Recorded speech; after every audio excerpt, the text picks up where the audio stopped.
The views and opinions expressed in this program are those of the speakers and do not necessarily reflect the opinions or positions of anyone at Innovative Sim Solutions or our sponsors. This week's podcast is brought to you by XR Industry Leaders, a podcast by Arbor XR. XR Industry Leaders features co-founders Brad Scogan and Will Stackable interviewing leaders using AR/VR in enterprise, education, and healthcare. Each episode is an opportunity for XR champions to reflect on their organization's journey with immersive technology. Guests include true AR/VR pioneers from Amazon, Stanford, Walmart, UPS, Pfizer, and more. Listen to industry leaders to uncover pitfalls, lessons learned, and secrets that you can use to help grow XR in your organization. Available today on arborxr.com and all major streaming platforms. Welcome to the SimCafe, a podcast produced by the team at Innovative Sim Solutions, edited by Shelley Hauser. Join our host, Deb Tauber, and co-host Jared Jeffries as they sit down with subject matter experts from across the globe to reimagine clinical education and the use of simulation. So pour yourself a cup of relaxation, sit back, tune in, and learn something new from the Sim Cafe. Welcome to another episode of the Sim Cafe. Today, I'm your host, Deb Tauber, and I'm here with co-host Jared Jeffries, and we are thrilled to have Tess McKinney and Devin Marble as our guests, and we're going to talk about virtual reality, augmented reality, ChatGPT, and a couple other things. So I'll give you a little bit of background. Tess McKinney is a visionary leader behind XR Renegades, a subsidiary of Firework Media Studio. I met Tess about a year and a half ago, and she has just been so helpful to me in so many ways. I feel like I'm sitting in a room of really smart IT people and just people who know about the industry. So we're really fortunate, and I'm thankful to each and every one of you three for all you've done to help me when I call up with crazy stupid questions. Devin, a little bit about Devin. I met Devin kind of serendipitously the same way, and he's a certified emergency paramedic of 8 years. He's performed most of his patient care in the hospital at Tucson Medical Center. He's adjunct faculty at Southern Arizona's largest community college. So I'm sure we'll hear more about everybody as we move through this interview. So thank you very much. And let's go ahead and get started. Jared, you want to take it from here? Yeah, thanks, Deb. And Devin, Tess, great to connect again. And great seeing you both at IMSH last month. Yeah, it was great to see you. Also, just to piggyback on Deb, what is there any other color you want to give us around kind of your foray into alternative realities, that being virtual, mixed, augmented, any other thing that you might be going there? Tess, I'll let you kick it off if you want. So sorry, I didn't get that question. Sorry. So what, when it comes to you kind of putting your career and trajectory all towards, instead of using so many acronyms, I'd like to just use different alternative realities, maybe that can encompass the rest, and you can specify based on conversations we have. But with alternative realities, what made you make a decision to focus on this area? Was there one instance or something that happened, or was it more that you just found this different world a lot more fascinating? Yeah. One instance kind of happened. So I actually kind of got started in like the 360 photo video world about 7 years ago, and started doing some of those instances, and then it just got crazy from there. I started getting job offers, and people were like, "Oh, you should do this," and it kind of started into more of like the VR development kind of side. When I worked, I worked full time for the University of Nebraska Medical Center, and I started working for the College of Nursing there, and they were like, "Hey, you're interested in this? We want to do this. We want to do it ahead of everyone." can you help us? And so we ended up implementing it, and it's been implemented for about 5 years now. We built our own VR products. We, scratched and scrounged for money to do that, and, got some grants and worked that out. My main platform kind of came out of, I actually attended IMSH about 4 years ago. And someone said in a room, we're healthcare professionals and we don't know where to go to find this technology. So is there a place that you can put all of these companies and have like sort of a list of like who's who in that world, because we're just not in that world. And like a lot of healthcare facilities, their IT doesn't talk to their nurses.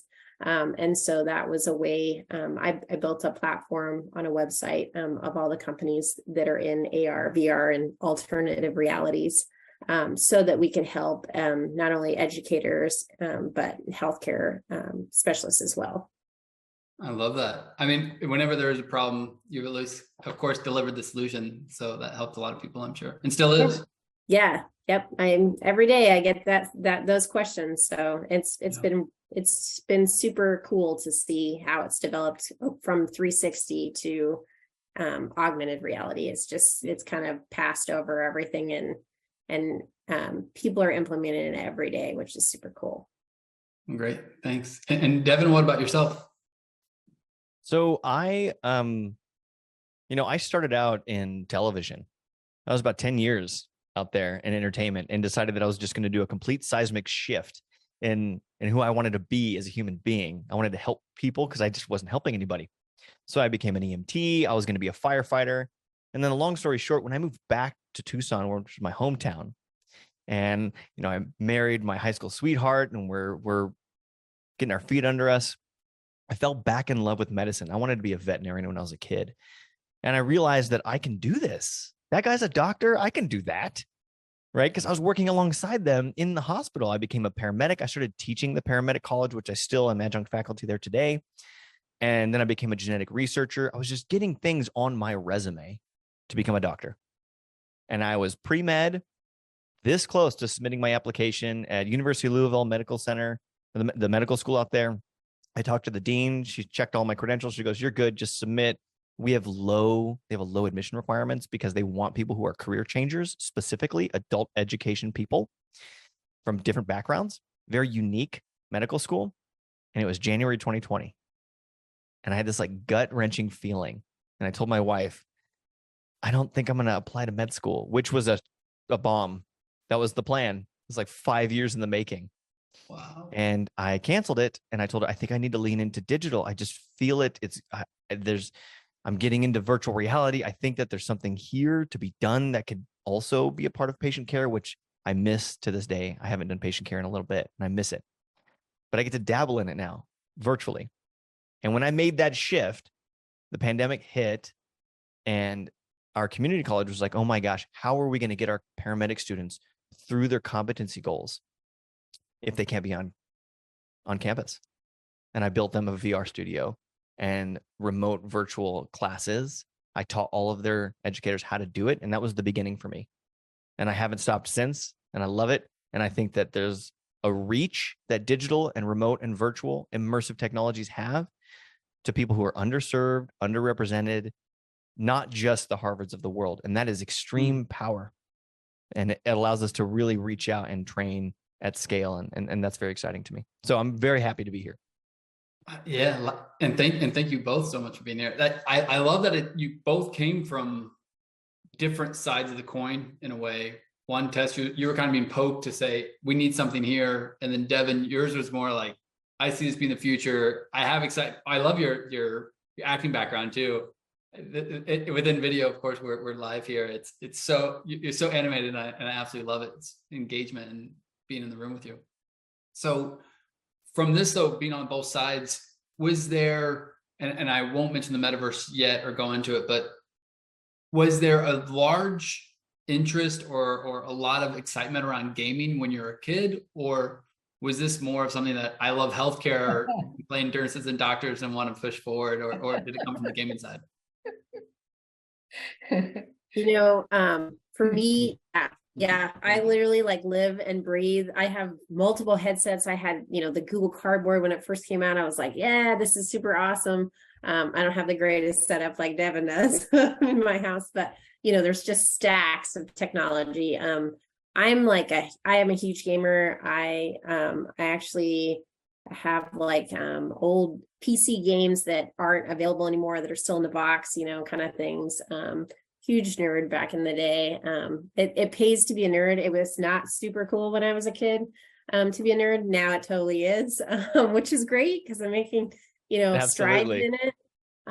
But yeah, it kind of was just like this, and gaming can be so many different avenues. Like it can be an escape room that's using like paper, objects. I mean, like it's such a wide variety, and then being able to take that paper game and turn it into something that's like immersive, and you're doing it, and it really helps healthcare. And like I haven't always been in healthcare. I've almost always been in education, which education has no funding. So then that was another way to like make it a fun interactive learning. And that's all. I mean, kids game today. That's just what it is. Like they are on their phones or they're on an iPad. Certainly. And that's how they learn today. So it's definitely a super cool thing to see. For me, so one of my cousins started a video game company back in the day. So I grew up and I would always go over to my cousin Steve's house, right? He's my dad's age. And so it's like, wow, Steve, what you got today? And he made a game called Cruis'n USA. I don't know if you know that game, but it's an old Nintendo 64 racing game by Midway. And that started his company. And now he does arcade games. He does like the Batman arcade game. And he's got arcade games in his living room. So growing up and gaming with my friends, it was always more about the camaraderie and the engagement together. Sometimes an escape from reality, right? You were everybody's best friend growing up then. Oh, man. Yeah. And absolutely. And when I think about gaming today and kind of what that means, I prefer to use the term engaging or engagement, because that's really what we're talking about. I think these kids, we'll call them, I think I'm a kid today, but they've all got iPads, they've all got phones. It's really just sucking their attention. It's their engagement. And so positioning important and educational information into that device or into their place, meet them where they are, actually is a very powerful tool for re-engagement and retention of that student's attention. And that's super important. So I think understanding the gaming landscape and how people can feel like they have a fun competition going, that there's not a lot at stake. It's just about getting the little digital trophy or the badge, but they're learning. So important. Yeah. Or points. It's so valuable. Why wouldn't we want them to have fun while they are saving someone's life virtually or something like that? Mm-hmm. Certainly. Well, and I love the Xbox controller straight up. Devin, yeah. You have it all within arm's reach. I'm going to admit something. So if you're only listening and you check out this on the channel, on the YouTube channel, so this is my little Xbox game controller, and I've got some buddies way back from elementary and middle school that occasionally, once a month, we meet on a Sunday night online and we play a video game together. And it's engaging. Okay, little off topic, but favorite game, top three, one of the top three favorite games for each of you, Tess and Devin. So my top game ever is Grim Fandango. It's actually the first game ever made by LucasArts. And they actually remastered it and put it on PlayStation 5, and I was like, yay. But yeah, that Pinball Wizard, I'm a huge pinball fan. I grew up with pinball in my basement, and so that was a huge thing. My I love playing golf on VR. That's like a super cool thing for me. And like we actually hooked our rower up to an exercise in VR. So now I'm rowing in the ocean, which is super cool. And so that's what my current favorite thing is right now, is to do that. Rowing in the ocean? I'm going to give you, I'll give you two. Yeah, on a kayak. That's fun. I'll give you two. An old school one is Smash Brothers, the Nintendo 64 version, old school with the cartridge. Oh my gosh. I like burned out my controller's joysticks on that game. And today, what player are you then? I'm Falcon. for sure. Okay. And today, if you haven't played Half-Life Alyx in virtual reality, fully immersed with headphones in the dark, you don't know what fear is. You give it a try. It's a lot of fun. Beautiful. So I would love to actually talk even more about this Activision and the Microsoft pieces and so on, but we'll stick to the point. So next one is with alternative realities going into healthcare, and we see this kind of growing as obviously we saw at IMSH, and the maturity of this discipline or technology in healthcare. What lessons can be learned from that of gaming that or other particular industries that you wanna shout out? Tess, we'll start with you and then go to Devin again. Yeah. So particularly there is a lot of maybe a disconnect between gaming and healthcare.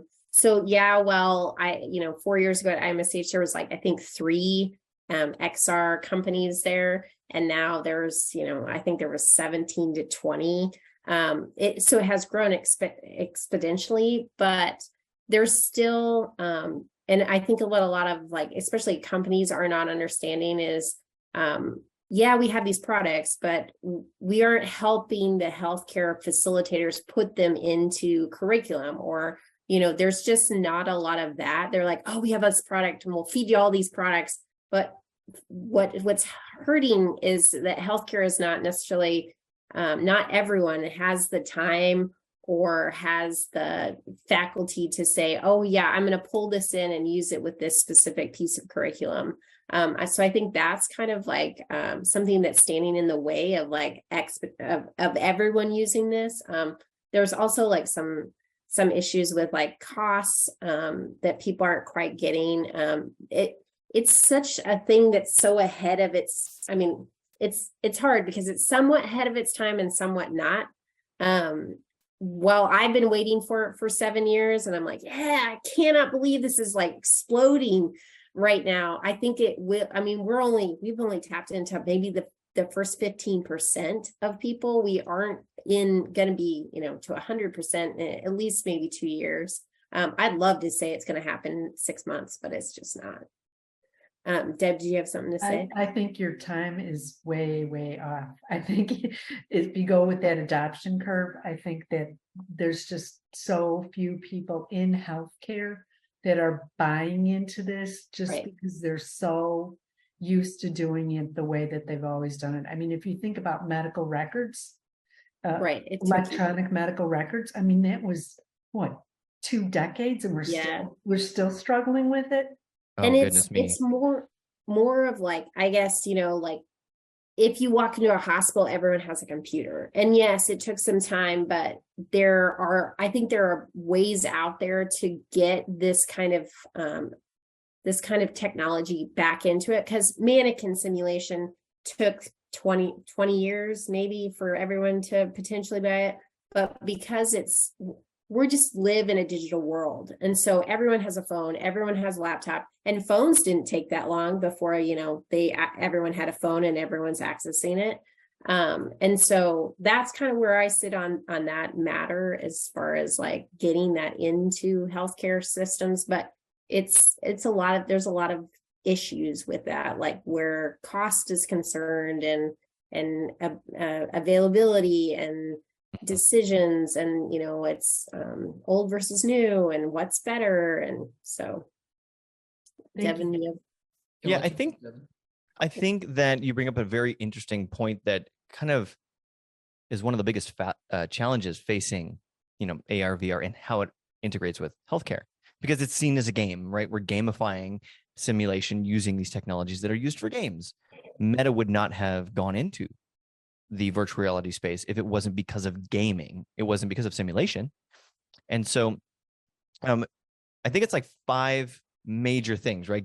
If we can help the community around simulation understand that gamification can improve engagement and motivation. It can improve decision-making skills.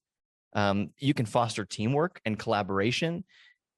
You can do automatic feedback mechanisms or remote feedback mechanisms, which is extremely valuable for a student to receive feedback in the comfort of their own home or in the privacy of their room, where they can be silly and make mistakes in a gamified environment. And games make things more accessible because it's a level playing field. When you're working in a gamification environment, you can witness diversity on all ends of the spectrum in a gamified environment, right? Or in a digital environment. But there are these huge challenges in simulation, like Tess was talking about. Some of them, not the least of which, is just overcoming hardware, right? Overcoming this adoption of all of these new gadgets that you need.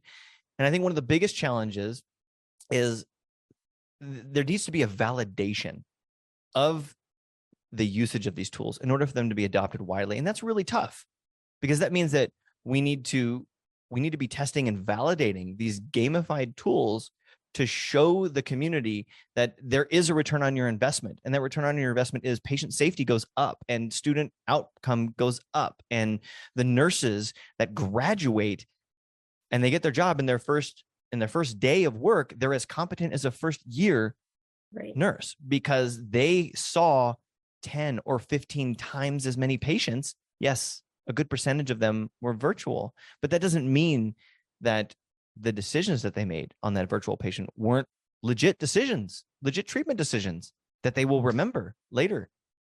And so I think that that's like this holistic look of, this is so valuable, but we can't just reach across and shake someone and force them to say, this is valuable. Don't you believe me? You really have to show them proof in the pudding. Well, and like one of the other things is like, some simulation centers had high fidelity mannequins because their institution could afford them. Whereas this is kind of giving them the opportunity to be on a level playing field with everyone. So like, while they may have different companies that are doing this, everyone's doing kind of the same simulations. So they're having that level playing field. So you can say, oh, I went to Nebraska, but I also, got the same training as someone who went to, I don't know, Boston General or, whatever. So you'd always have the same, training, whereas some of those people, you couldn't afford it because there wasn't access to high quality mannequins or high quality training because they just didn't have the funding. Certainly. And so that then I love, Devin, your piece about gamification being engagement, motivation, decision-making, collaboration, feedback, and accessibility. Yeah. And so then all these seem highly relevant to that of healthcare simulation world. Do you see this being the future of healthcare simulation? Do you see it coexisting?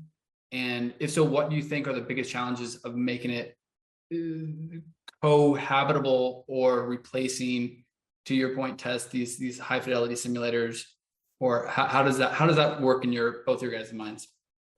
So, in my mind, eventually we'll get to mixed reality. We'll have those augmented overlays so we can utilize the glasses and the mannequins. People always ask, should I get rid of my mannequins because I'm getting VR? And I'm like, absolutely not. You already paid for that. Leave it alone. Put it in a corner somewhere and you'll use it again. I don't ever suggest that they should just do VR either. There are definitely differences. There's just not haptics yet. Like someone was like, oh, I'll just do a blood draw in VR. And I'm like, you're just not going to get the same feeling. Like when I was a sim tech, you just didn't get the same feeling. You still got to have those IV arms. You still got to have that stuff. It's just an extra way to help students see things that potentially they may never see in a clinical setting. They may never see in a simulated setting. I developed a game, or we helped develop a game about sepsis. That's something that some people will never see in their lifetime. And then, or in their, college lifetime. And then when they go into the field, hey, they might recognize it because they played these games. And so, I think that's, something to be said to keep those both options open. While I do think it will replace maybe the 2D options of the world. Like I know, I can't even think of what they're called now, but like just 2D, e-learning modules or that kind of stuff. I think that's definitely replaceable with some of these applications. I don't see it as something that will replace it completely. Just at some point it might, because you'll have those mixed realities.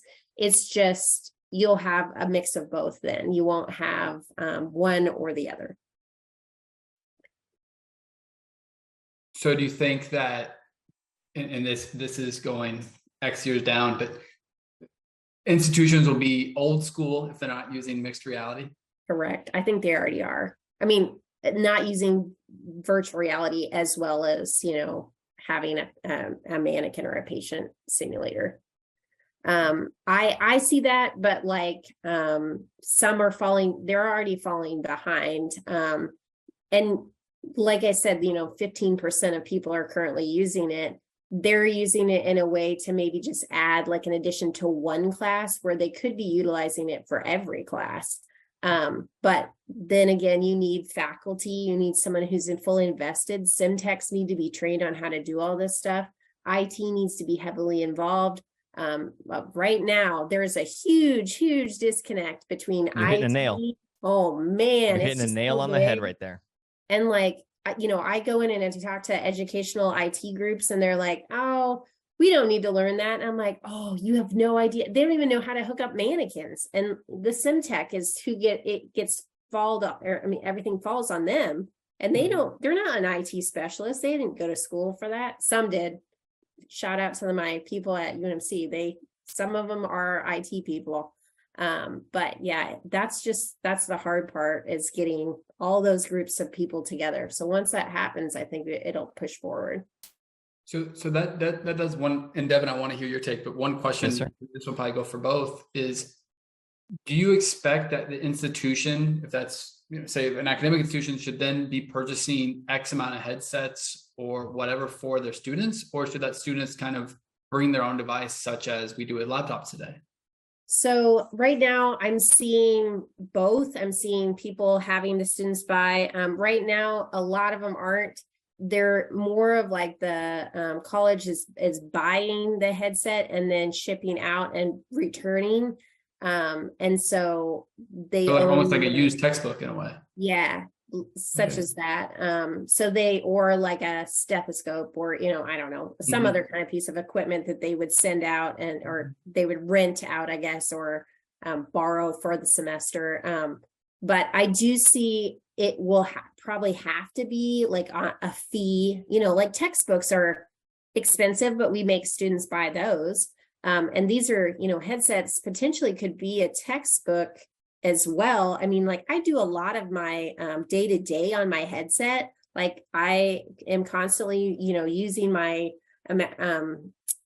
virtual keyboard and my virtual mouse, and I'm living in my headset. So eventually you could do all that with, with the headset. So it'd just be an additive, just like having to require a laptop. But it's an extra piece, and some students love it. They're like, yeah, because then I get to download whatever I want on my headset. I don't have to just be, secluded to just what the college is offering. Thanks for that, Tess. And Devin, I didn't mean to skip over you at all, but I want to. No problem. Give me all your knowledge here.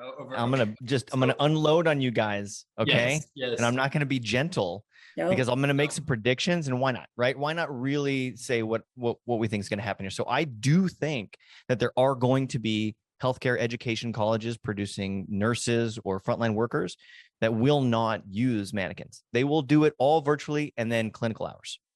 There will be some that will do that. There will, of course, be institutions that keep their mannequins and then use them. And there will, of course, be the mix of both. I do not think that VR and AR is just going to replace everything. Especially when so much money has been spent on the real estate and the hardware that is sitting there and needs to be used. I think if I were to make that prediction, that their colleges will find a balance of utilizing these in-person mannequin and simulation centers for testing, or for like get ready for test day, because you have to do this in person, hands on, and all of that competency lead up time and training and education will be virtual, remote, with hundreds and thousands of patients and practice for the students that is beyond what can be done today, because people have energy and time and they need to sleep, but the VR sims don't need to sleep. You can hammer on them all day. And so I do think that it's not going away, and it is going to be a part of the future, and it is sticking around. And I do think a lot of colleges are going to embrace it, and a lot are not. They're not going to want to embrace it. And, we're going to have to help educate as we go along the way, because all we want to make sure is that they're producing the best students possible, the most competent healthcare workers possible. And so if it's affordable and it's cost effective and it helps their metrics, those are the types of things that colleges should be adopting, regardless of what the technology is or what the software is. And so what was your other question? There was more to it. Yeah. So one was certainly that, but it was also, where do you see, so, I mean, even with what your statement was, it actually brought up how there are some businesses that popped up due to accelerated nursing programs. Yeah. Would you see this? So when you're talking almost these now virtual simulation, I don't want to use the word labs, but virtual simulation programs. Sure. You would then offer this to an academic institution and say, hey, we can really do 80 to 90% of your sim lab. And then you put in these clinical hours, based off what you have. So you find this hybrid approach, or am I missing the mark here? You're not missing the mark. I think that it's important to use terms like competency, right? Mm-hmm. Because what you're going to do virtually should produce a level of competency. And then we will fill in where you're not competent on. So for example, you're not competent on inserting the IV or doing CPR, but you are competent at managing your infusions, your critical care medications, and treatment decisions. And those are really, really important things to cover. And so I think that colleges will adopt virtual solutions where it improves competency. And it made me think of, I was just thinking back to what Tess was saying about colleges having all these sim centers and this kind of like turnover of staff that then need to be retrained on the mannequins. Mm-hmm. So the mannequin can't teach a new employee how to use me, right? SimMan isn't going to give you a walkthrough. That kind of thing can be done with a virtual sim. So just the other day, I was talking to, in a meeting, is a professor emeritus at Pitt University, and I won't drop his name, but he's retired now, and he's living off of his knowledge. He's a wonderful man. And we were talking about simulation centers, and he said that he can't even count the number of sim centers that he has visited and been to at different colleges, for nursing colleges, where they're using 10% of the potential of this extremely expensive multi-million-dollar sim center in mannequins. And part of that problem is because they're very complex, and it takes time to train staff on how to use these mannequins. And there's high turnover, and you have this one or two heads of the sim center, and their bandwidth is limited. And so what are they using the sim mannequins for? That can give birth and that can bleed, like CPR and putting in an IV, which you really don't even need that mannequin for that. You just need the arm and the little torso. And so that's a real challenge. But virtual simulations can provide a solution to combat that type of thing, because when you have staff turnover and they put the headset on and it goes through a whole asynchronous tutorial process and teaches you how to do this, and suddenly you can give your staff a little bit of homework and they're caught up to speed, right? Like a new HR rep that's virtual and asynchronous.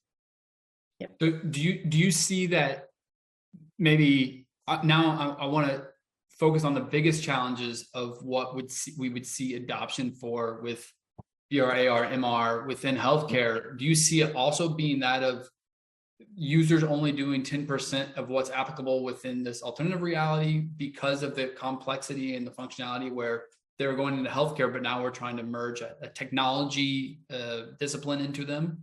Or what do you think are the biggest challenges? Like I said, IT is a huge one. And onboarding, picking the right simulation software, how to fit it into their curriculum. And a lot of people are like, oh, this is shiny and new, so let's just pick the one that's most expensive because that'll be the best. It's just not, it's not like the mannequin world. Like it just doesn't work like that. I have almost every time we have a problem with space, IT, management, and how to fit it into the curriculum. And space is a huge one. Like you said, like Devin said, we have unbelievable facilities that have been built with mannequins in mind. It wasn't, or beds in mind. It wasn't built for, I want to put in virtual reality, so now I need 15 8x8 spaces that are empty, completely empty, and have nothing else in them. Mm-hmm. And so, being able to utilize and figure out how to best like put a software within a room that already has a bed, being able to do directional points or whatever within that simulation.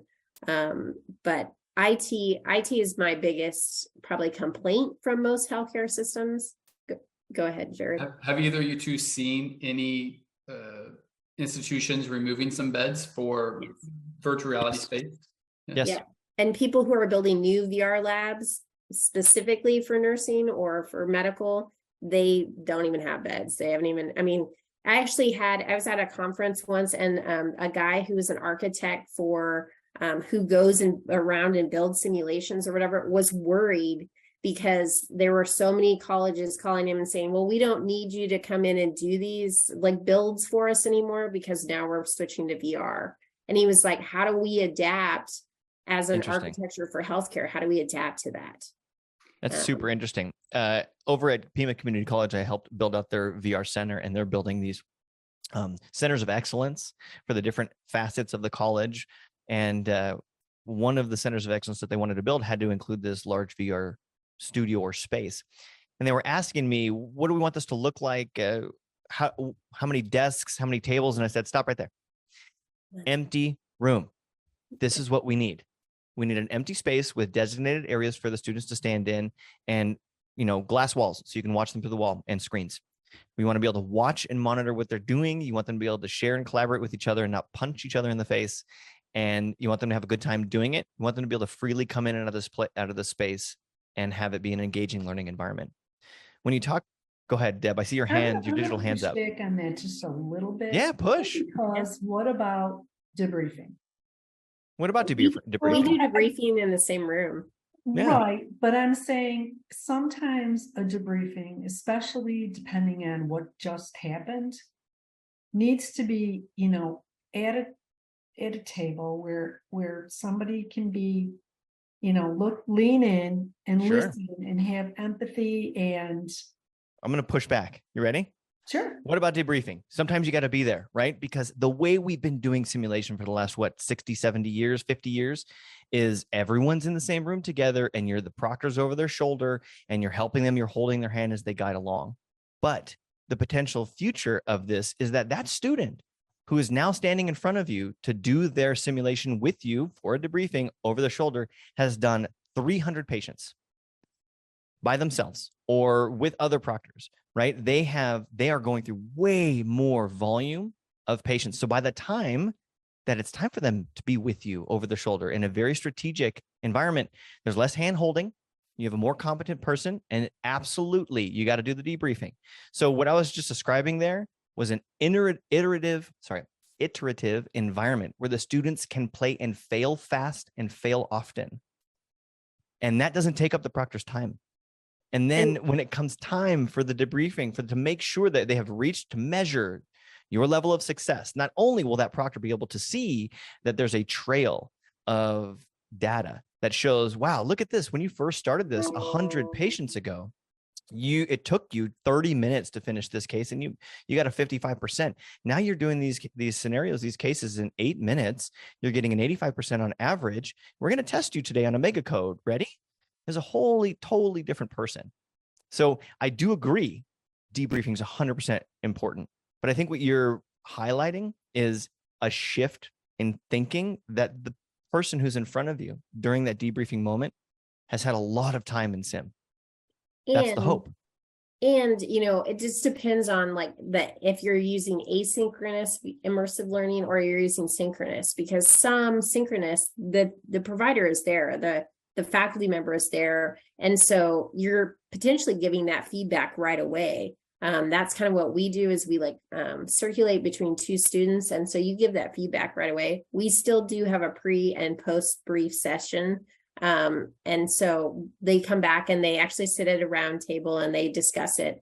And then they also have like a lot of like paperwork that they fill out as well, so that we can get those metrics. But it really does depend. And you should have asynchronous and synchronous learning in the same instance, or in the same college. It shouldn't just be one 100%. or the other. I agree, 100%. And I do love that we were touched on debriefing, because that is an important component. And one last, I want to shift on to the last question, but one other thing about this is, have you found a rule of thumb of how much space or cost savings there are for VR or these alternative realities compared to the traditional simulators? Is there an ROI that you guys throw out there or have seen that come up? Is there a pattern? Good question. Yeah. So I haven't, someone actually just asked me about that today. They were like, well, how much money do we save, if we don't have wipes even, or we don't have to wipe up blood, or we don't have to have blood. The cost saving is just exponential. I mean, it's just unbelievable how different it is. And so they're actually going to study that. They're actually going to do in their XR lab. So that's super cool. And now I can't remember, I lost my train of thought on the other thing. I was like, oh yeah, blood. But yeah, as far as cost saving effectiveness, that's great. The ROI on whether or not it's, I guess, better. I haven't really seen. Devin, have you seen actual ROIs on it? So the return on investment, usually when I hear from a college, has to do with an increased student body, more people enrolling in their school, and higher competency output. So their students are getting better grades. When they get hired, the employer is like, wow, I really like those students.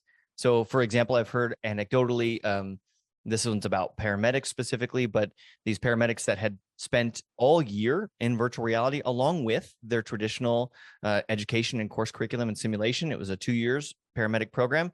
When they got hired by the ambulance company, the report back was that they spent time as interns with an expert paramedic. That's 9 weeks they intern them, and then they get to be on their own.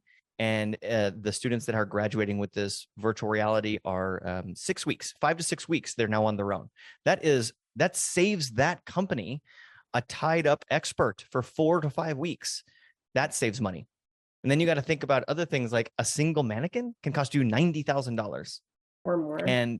Or more. And how many students can work on one mannequin? Maybe 2, maybe 3. But most of those are support students, like helping and assisting and listening and being delegated to. So you really need a lot of mannequins, and that's important and valuable. But we can fit, in the, we did this, we were trying to find a case that would fit. We were trying to travel with 12 VR headsets, these Oculus headsets right here. And so we had to empty out a container. We emptied out the newbie, the Laerdal newbie sim mannequin, comes in this Pelican, and it fit perfectly 12 headsets. And we're like, wow, how do you fit 12 mannequins into one case? I mean, there's your cost savings right there. Right. Because these headsets are $400. And space is another thing. You can't really fold up a mannequin super well. It's very hard. Return. So warranty issues. So almost everyone I know has gone through simulator warranty issues where you have to ship it back and costs $600 to ship the mannequin. Yep. If a headset breaks, it's $400. Most likely you can have there's people out there who fix them. It's so the cost to keep those headsets. I mean, we've had ours, I think 5-6 years, and we've never had it. We had one controller break, and all that took was some tape. So. And remotely, we can tell what's wrong with them. There are device management systems where I can see a list. I see all of my headsets and I go, hey, headset 15's got a problem. Let's reset it remotely. Yeah. Or let's replace that. Who's got that headset? Oh, Jimmy's got it. Okay, great. Let's replace it. And he didn't even know anything was wrong with it because you caught that next time it was turned on, it connected to Wi-Fi. You resynced it. You sent the new software to it. And that is incredibly powerful. And it's super helpful for student, I guess, feedback or to be on your grant, to find statistics for your grant. because those management softwares help, see how many times was a student on the headset, when were they most on the headset, did they actually take the class that I wanted them to take, or were they off doing, who knows what. So it's super, super helpful for those grant write-ups when you need all the statistics as well. I got a question for you, Jared and Deb. What do we do about this? What do we do about staffing shortages, like the teachers, these subject matter experts that are going to produce our nursing shortage problem, right? Because I see a conflict happening where there's a potential solution that makes a single educator more effective. I can train more students with fewer staff. Okay. Yeah. And that scares me, right? As an educator, because now I'm being replaced.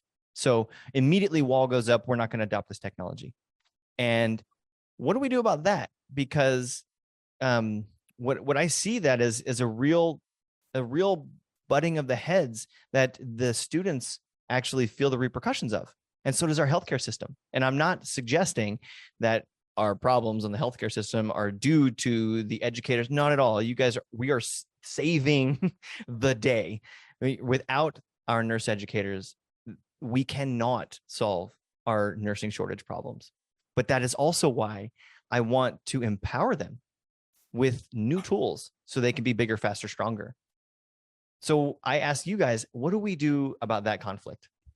That's a real conflict. And I think to incorporate things slowly to start when you find your early adopters and then just lean into them. I mean, that 80-20% rule, right? As you were speaking of some of the things you could do with virtual reality, I started to think about when I worked in the emergency department, it would have been so wonderful to have little headsets set up for high risk, low frequency events. Like if you were going to put in a central line, a chest tube, any of those things that you would do at a air quote skills day to get better at. So, and I could see that as being a cost savings in two ways. One, because you wouldn't have to have the manpower for a skills day. And two, because you would get those high risk, low frequency events in to help with your patient management, sepsis, cardiac alert, trauma, any of those 10-second emergencies or seconds to minutes emergencies that we discussed yesterday, identification of them. I'd like to share something with you. So when you posed that question about return on investment and cost, I pinged one of our subject matter experts on our team to say, hey, do you have that study? Because I couldn't recall it. And he did send it to me, and I did drop it into this chat. So you can share it in the show notes if you'd like. But if you'll indulge me for a minute. So this is a study that was published late last year, September 2022, assessing the financial sustainability of high fidelity and virtual reality simulation for nursing education. And I'm just going to skip through part of the abstract and kind of cut to the chase. Overall, virtual reality simulation education was determined to require 22% less time than high fidelity simulation education. The cost associated with virtual reality simulation was found to be 40% less expensive than the high fidelity simulation. The results demonstrate that VR simulation is financially advantageous, resource conscious, pedagogical. That's such a hard word. And it's a pedagogical option for nursing education, meaning it does meet the pedagogy of our standards of practice, of how we want to teach people, because we can bend it to meet your needs, the way you teach. Because mannequins, you can't bend them very well. They're so heavy. Mm-hmm. So then that leads us to the final question here. And Devin, I'll let you kick it off. Where do you see the future of healthcare simulation in 3, 5, 10 years from now? Okay, now it's time for me to crack my knuckles, because I did my homework on this question. 3, 5, 10 years, that's a big question. You're asking me to predict or to, pretend to predict what's going to happen with AR, VR, mixed reality technology. What are the signs coming down the path? And especially given the information you just shared. Yeah. Well, and also a lot of this technology and the options available to us are going to be dictated by the large companies that run and own and advance the technology for us. So I think we should just say out loud that if Facebook, Meta, Oculus, if they hadn't invested billions into making that headset cheap, we would not be sitting where we are today. So thank our lucky stars that we've got some people just basically spending a lot of money to make these little screens on our faces work for us. Okay, so 3 to 5 years. So I think in 3 years, VR will be accepted as a preferred standard of practice. Won't be the only, it's not going to replace. I think it's going to be a preferred standard of practice. I think it's going to take 5 years for AR to enter the conversation. And when it does, in 5 years, there are going to be extremely low cost options in hardware. So I think any educational institutions that are listening to this should be aware that the hardware is going to get less expensive. I stand by that one pretty strong. 10 years. This is the big one.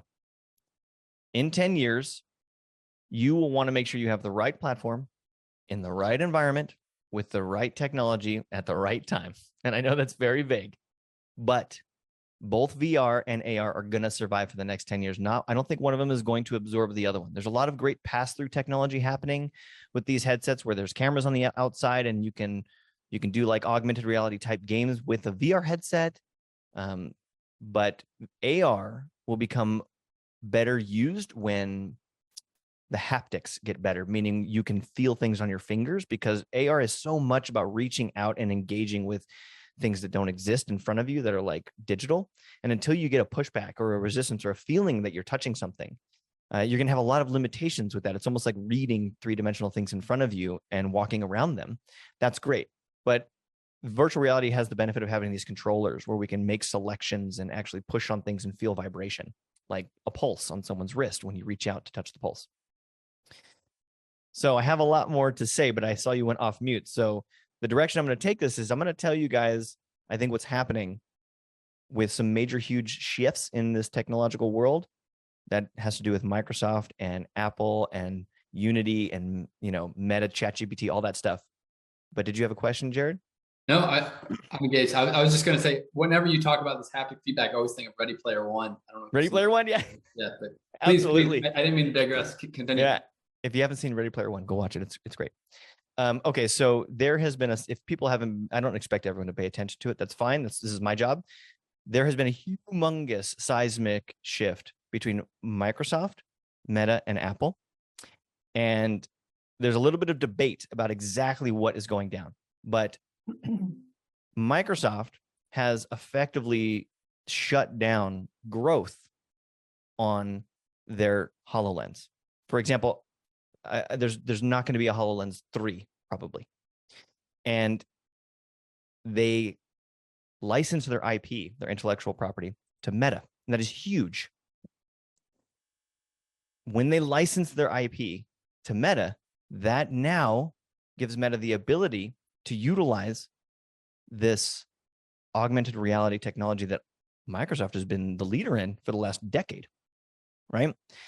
In return, Meta agrees that they're going to place the Microsoft suite of products on all Oculus headsets. Okay. Now think about this partnership for a minute. Okay. So you all have all of that going down, which is really good for us as consumers. You guys all need to understand that is really good news. Now, what about Apple? So Apple is very much like everyone's waiting for their headset. What's it going to be? It's going to be the next greatest thing. They got their Apple Watch, and Apple has this ecosystem and the Apple ecosystem's closed down. They want to be experts in every single category, right? Steve Jobs has vomited on my desk. I've got so many Apple products here. And I love it. But we also know that Meta and Apple are always vying for the consumer competition and attention. And so Unity plays a picture in this. So I would say in that 10-year outlook you were asking me about, any software platform. So I would ask the listeners, if you're an institution, if you guys are looking to purchase software, it behooves you to see if that software was built on Unreal Engine or if it was built on Unity. And the reason is because Unreal Engine is really great for movies. It's really great for video games. It is not really great for a scalable, malleable solution that will grow with you as software for your training solution, right? Unity is built for that. Unity is much easier to code on. You can use it on the computer or on a headset. It's, allows for multiplayer. Like there's a lot more going on with it. That is a way heavier lift with Unreal, even though Unreal is gorgeous, right? That's beautiful. That's why we like it for our video games and our movies. Well, Unity started at an Apple conference, right? It was an Apple investment early on, or a partnership. And so I'm just asking the question, when's Microsoft going to buy Unity? Because if Microsoft buys Unity, that locks out Apple for their operating system for VR and AR technologies. They have to create their own OS. I don't know if that's going to happen, but I would watch out for that, because if I had the money to do it, I might want to lock out one of my competitors like that. And I think that Google's playing catch up. I'm not worried about the Google headsets or any of that. Yes, please. Yeah. You know, and I have heard different things about Microsoft and HoloLens and that, so I don't want to disagree until I have proof. But I also like that Microsoft bought ChatGPT or bought most of it, because then that will be integrated within their products. So if they integrate it into Meta's products, then that's even more fantastic. So that's super nice. As far as like the 3 to 5 to 10 year, I agree with Devin on some points. I do think that it will be widely adapted. VR in 5 years, most everyone will have it in some space. Whether they have the correct one, that's kind of, you know, what I hope people like us can help with, to make sure that they have the right platform, or for their curriculum, for their school, for who their students are. And so the next, 3 years definitely is the VR world, the immersive suite, making sure that everyone, has the correct stuff. And I do agree with the Unity call. That is something that it's so much easier to build in Unity. It's a lot cheaper. It's cost effective. Unity is a great partner. They love partnering with education and specifically healthcare. Unity's actually doing these really cool things where they're picking cities, and they're going into these cities and teaching, you and me, random people, how to create digital twins, because everyone will have to have a digital twin in the near future. Almost every government contract has a digital twin. And so, they want to invest in people in order to do that for the world. So that's a good win for them as well. So yeah, I can't wait for the future. I can't wait to see, what happens. I think there's so many good things happening in the space, especially for healthcare and education. And I can't wait to be a part of it. So, I know that we're running low on time, but we did say that we were going to talk about ChatGPT in this episode for people. And I did a little homework, and I do have something to show you guys if you'll allow. Yeah. All right. So I have been given early access. Oh, can you allow sharing for me? Yeah. I have been granted early access to I was on the waiting list for the ChatGPT Bing migration. And so I did something prior to this podcast. And if you're listening, I recommend that you pop on over to the YouTube channel version of this, so that way you can see what I'm going to show you. Okay. So I'm a parent. I've got a 3.5-year-old, and this is a common thing that you might put into Google, right? So you might say toddler on the right-hand side. Here's Google. On the left-hand side, here's the new Bing, the new ChatGPT Bing. And so on the right-hand side, comment toddler, fever, 3 days, no signs or symptoms. Like, you maybe type those keywords in. What do I do? I'm nervous. My kid's had a fever for 3 days and they seem fine, but what's this mean? Call your doctor if the fever occurs for 12 weeks. Okay, I got it. Or 12 weeks old, 3 days, 72 hours. A bunch of links. It says colds, flus, other viral infections, most common cause. Okay, sure, that's true.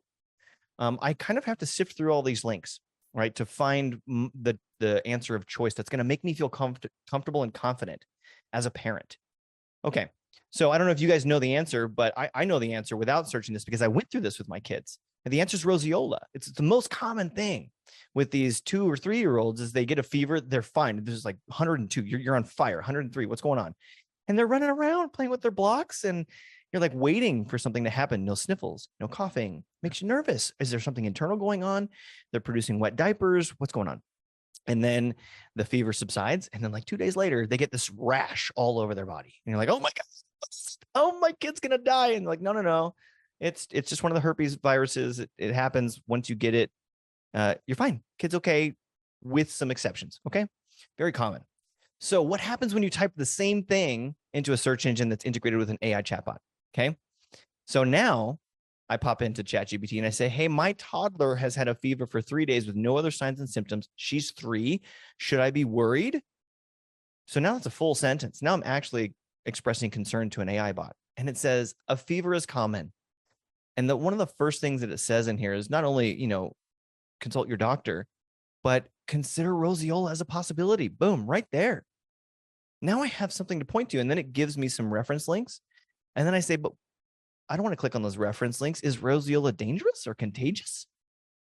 And it just answers me, hey, it's common. It affects children by age 2. It's caused by this type of virus. It is contagious, but usually not. If you've previously had this, they recover quickly. I'm like, okay, wait a minute. Now I'm having a conversation in a search engine. But if I have had the chicken pox, or if I've already had roseola as a child, can I catch it again? What do I need to worry about here? It is possible to get roseola-like illness more than once. However, it's important to note that it's caused by 2 common herpes viruses. And once you've been infected, you generate immunity, which is why you generally don't get infected twice. This is so helpful. Giving me my reference links. I ask it if I will also have immunity, and it says it's very likely you have lifelong immunity, both the chickenpox and roseola. Should I be worried? She seems fine. And look at this. It's making me feel better. It's understandable to be concerned that your child has a fever. However, it's important to remember that the fever is a common symptom in children's illnesses, not necessarily a cause for alarm. This is way more information. Then I tell it, thank you. I'm a parent. I'm a new parent. This is all new. I feel much better now. And it says, you're welcome. Being a new parent can be overwhelming at times, but it's completely normal to have questions and concerns. I'm glad I could help ease your worries. If you have other questions, just ask. And of course, in each one of these little chats, it says, contact your doctor if you are still concerned after you read this. Now, on the right, again, I have asked the first questions about toddler signs and symptoms, no days. If I go to the next tab, I followed up and said, thank you. I'm a new parent. This is all new. What do I do? And what does Google produce? Like blogs about being a new parent? Like totally doesn't understand the context of what I'm talking about. It's like losing yourself after motherhood, this article. And so everybody take a minute and understand that powerful impact that this tool has guardrails, it has boundaries, and certainly it can say some pretty weird things to you if you push it. You may have noticed that in there, it said 6 of 6. Microsoft put a limit on how much conversation you can have in a single prompt. So you can't draw it into a long love conversation with you when you're trying to like push it. This is a whole new world, because what just happened was you typed into a search bar and it didn't produce you 10 links for you to sift through and decide what's most valuable to you. It produced the answer. And it provided reference links, but they're not like ads, right? I don't see any logos. That's a whole different ballgame for advertisers. And it's a whole different ballgame for healthcare. Right. And we should learn how to use it. And it'll be great. Also, once, like I saw that almost all those reference links were .orgs. And so I know there are some other kind of ChatGPT arenas coming out in just the healthcare space that will have more direct links to those healthcare actual answers. So yeah, I got a thanks for sharing. Reference is cdc.gov. Then there's like Healthline, Hopkins, advisor.org, kidcenter.org. Yeah, for sure. Super helpful. That was a powerful way to end it, Devin. Thank you for sharing. And it actually just continues to back to your educator question of when there's one educator who's educating, thousands or millions. It would be the same with, as we see the future of this or where it could potentially go for replacing or telemedicine and so on. But that can be a conversation for another time. We appreciate the preview and look forward to seeing how that evolves. Round 2. We'll see if your listeners want a round 2. Yeah. Right. Well, yeah. I want to thank you guys all very much for all this information. It's been wonderful. And High five. High five. All Thank you, right. team, for being Thank part you of so making much for having us. healthcare better. Thank you. Happy simulating. Happy simulating. Thanks to Arbor XR for sponsoring this week's podcast. Be sure to tune into their podcast, XR Industry Leaders, to hear from AR, VR industry leaders in enterprise, education, and healthcare on arborxr.com and all major streaming platforms.